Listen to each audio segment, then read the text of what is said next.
Okay, so quality start. The Where I left off was the fourth technique is called a quality start. What a quality start is kind of interesting, and it I like quality start a lot. In fact, um, I think that our study will end up finding that quality start is really the best way of measuring these kind of differences between the first day in a new city and other days and all that kind of stuff. But let me tell you what a quality start is. But by background, let's drop back and think about the entire team for a minute. Again, the entire team of a Major League Baseball team is made up of 25 players, and on any given day, only 9 of them will start out playing the game.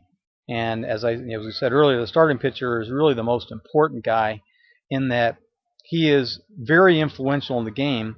In that typically a starting pitcher will pitch, roughly on average about 6 innings during the game, which is like 2/3 of the game.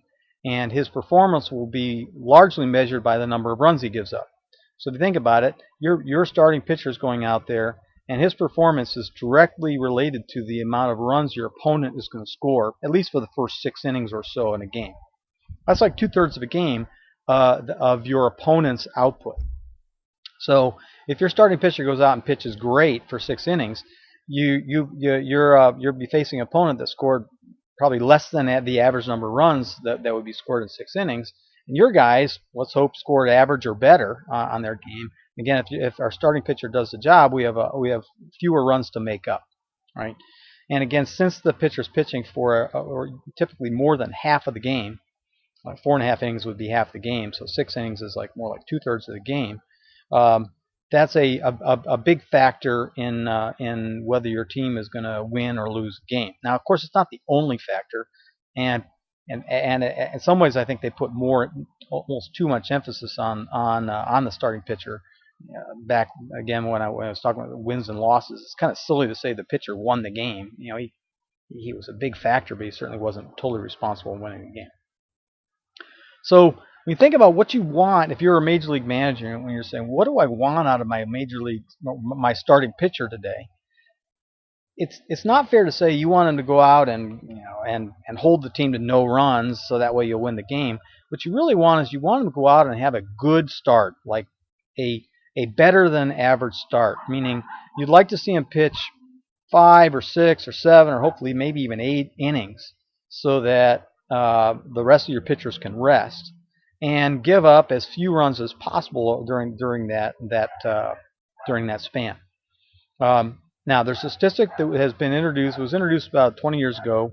It's called quality start, which essentially says whenever a starting pitcher pitches at least 7 innings and only gives up 3 runs or less, that's called a quality start. Actually, I'm not even sure if it's 7 innings. It might be 6 innings. I'd have to look up the exact definition. I think it's 6 innings and 3 runs.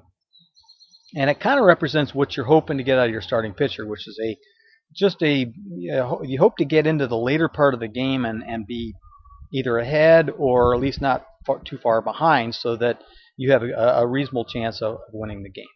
Okay. Quality start is good that way. It's almost like a pass fail. Did your pitcher pitch well enough to earn the criteria of a quality start? Yes or no. What's nice about this stat for what kind of study we're doing is that we can actually measure the percentage or the proportion. If you remember, when we did the assignment last week, the proportion of quality starts that are pitched by an opening day starting pitcher, opening day in a new city starting pitcher, versus the pitchers who pitched later in the series. This will allow us to measure proportions, and we might be able to make a statement like a pitcher pitches 5% more, it has a 5% greater chance of pitching a quality start when they've had at least a day of rest in the new city, and that would have an easier time, I think, translating into the likelihood of winning the game, which again is kind of the point. So, in summary, just maybe summarize the previous two videos, there's a number of techniques that we can use to evaluate the performance of the pitcher, which directly relates to the kind of data we'll be collecting and actually plotting and doing analysis on. The 4 techniques that I would list is the win-loss percentage, which I would discard. In fact, I don't even think we're going to use that one, but it's there by way of example in kind of like the most extreme case. Then there's the earned run average, or ERA, the WHIP, or WHIP, and last, the quality start pass-fail statistic. The one thing I'll throw in addition is that I have an idea, a better idea, I think, on kind of a modified quality starts statistic, and I kind of want to explore that in this paper if we have some time.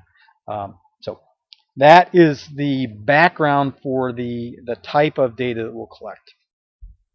Stop here.